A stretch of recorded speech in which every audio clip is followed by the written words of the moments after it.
أعوذ بالله من الشيطان الرجيم بسم الله الرحمن الرحيم اقرأ باسم ربك الذي خلق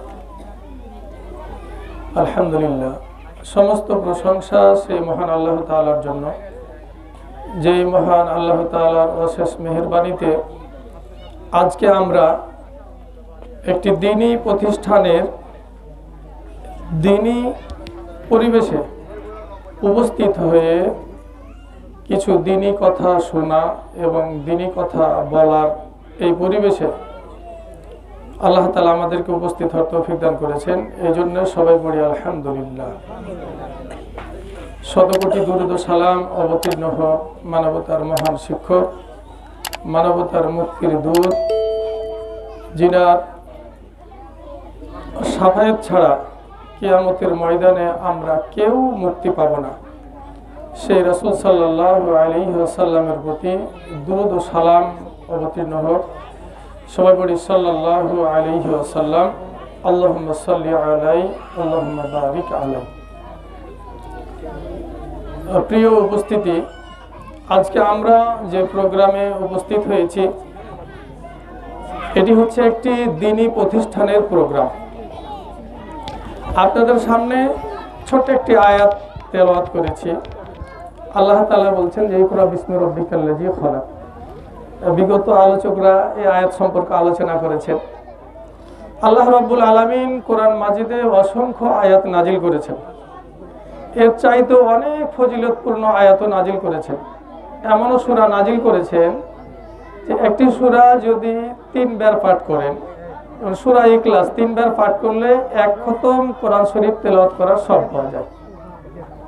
রাসূল সাল্লাল্লাহু আলাইহি ওয়াসাল্লাম বলছেন যে 5 ওয়াক্ত সালাতের পরে যে ব্যক্তি আয়াতুল কুরসি পাঠ করবে তার এবং জান্নাতে যাওয়ার মধ্যে বাধা হলো মৃত্যু। এছাড়া আরো অসংখ্য ফজিলতপূর্ণ আয়াত আল্লাহ তাআলা কোরআনুল কারীমে নাজিল করেছেন আমার আপনার জন্য। এতগুলো ফজিলতপূর্ণ আয়াত থাকতে সেগুলো সর্বপ্রথম নাজিল না করে আল্লাহ তাআলা সর্বপ্রথম যে আয়াতটা নাজিল করলেন সেটা হচ্ছে ইকরা বিসমি রাব্বিকাল্লাযী খালাক। তো ইকরা কেন নাজিল করলেন? এটা নিশ্চয়ই গুরুত্ব আছে, এটা নিশ্চয় তাৎপর্য আছে। আল্লাহ তাআলা যে কারণে নাজিল করেছেন এটা তারই একটা ফলশ্রুতি এই আজকের আয়োজনকে বলা যেতে পারে। তার কারণ আল্লাহ তাআলা যে কোরআনুল কারীমে নাজিল করেছেন ইকরা পড়ো, তোমার প্রভুর নামে পড়ো। আমার আপনার জীবনে উন্নতি করতে হলে, সমাজ সংস্কার করতে হলে, সমাজে ইসলামের আলোয় আলোকিত করতে হলে সমাজকে, শিক্ষার বিকল্প কোনো কিছুই নাই। শিক্ষা ছাড়া, বিদ্যা ছাড়া একটা জাতি কখনো উন্নতির শিখরে পৌঁছতে পারে না। আপনি পৃথিবীতে দেখবেন যে যে জাতি যত উন্নত এদের পিছনে মূল মন্ত্রই হচ্ছে শিক্ষা। যে জাতি যত শিক্ষিত সে জাতি তত উন্নত। যে জাতির ভিতরে শিক্ষা নাই, যে জাতির ভিতরে বিদ্যা নাই, সে জাতি তত নিচে অবস্থান করছে। আজকে দেখেন আমেরিকা, ইউরোপ মহাদেশের যে উন্নত রাষ্ট্রগুলো আছে তারা যে এত উন্নতি করতে পেরেছে এটার পিছনে কি কারণ? এর মূল কারণটাই হচ্ছে শিক্ষা। তারা শিক্ষাকে যে গুরুত্ব দেয়, আমরা মুসলিম সমাজ সেই শিক্ষাকে ওভাবে মূল্যায়ন করি না। এই মূল্যায়ন না করার কারণেই আজকে আমরা সমাজে এত অবহেলিত, এত লাঞ্ছিত, এত অপদস্থ। এই জন্য আমাদেরকে শিক্ষার গুরুত্ব দিতে হবে, শিক্ষাকে সবচাইতে অগ্রাধিকার দিয়ে আমাদেরকে সামনে আগাতে হবে। তো আপনাদের এখানে যে প্রতিষ্ঠানটা গড়ে উঠেছে, কি প্রতিষ্ঠান? আল জামিয়া সালাফিয়া জাজিরাতুল আরব, এটি হচ্ছে একটা দ্বীনি প্রতিষ্ঠান। এই প্রতিষ্ঠানে আপনারা এই প্রতিষ্ঠান গড়েছেন, আপনাদেরকে এই প্রতিষ্ঠান সামনের দিকে এগিয়ে নিয়ে যেতে হবে। তার কারণ আপনারা স্থানীয় মানুষ। বাইরে থেকে আমরা আসি, হয়তো বছরে একবার আসলাম, 6 মাস অন্তরে একবার আসলাম, কিন্তু আপনারা সব সময় এখানে থাকবেন। আপনাদেরকে এই প্রতিষ্ঠান উন্নতির জন্য সর্বোত্তক চেষ্টা করতে হবে। আমরা বাইরে থেকে যতখানি পারবো এটা সর্বোত্তক চেষ্টা করবো ইনশাআল্লাহ। হ্যাঁ, যে কথাটা বলতে চাচ্ছিলাম যে শিক্ষার যে গুরুত্ব, আমি একটা ছোট্ট কথা বলে আপনাদের আজকের এই আলোচনা আমি শেষ করে দেব।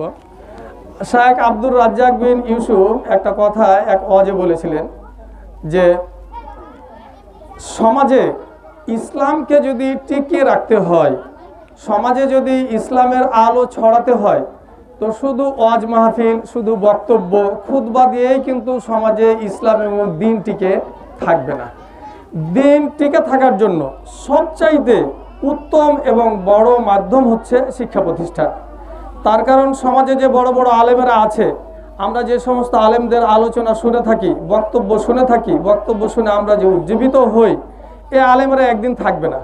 যেমন আমাদের মাঝে বড় বড় আলেম আছে, আব্দুর রাজ্জাক বিন ইউসুফ আছে, আমানুল্লাহ মাদানী আছে, আবদুল্লাহ ফারুক আছে, এই ধরনের অনেক আলেম আছে।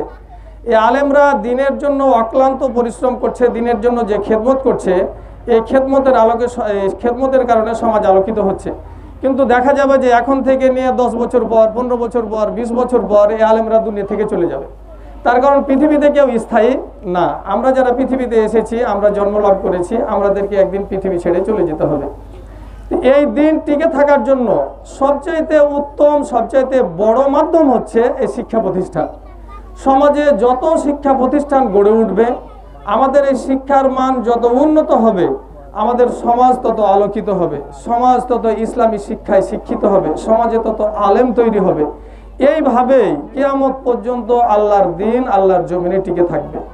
এই জন্য আপনাদের প্রতি উদারত আহ্বান জানাই, শুধু এই প্রতিষ্ঠান না, আপনার আশেপাশে, আপনার দূর দূরান্তে যেখানেই আপনি এই দ্বীনি প্রতিষ্ঠান পাবেন, সেই দ্বীনি প্রতিষ্ঠানের সাহায্য সহযোগিতায় আপনি এগিয়ে আসবেন।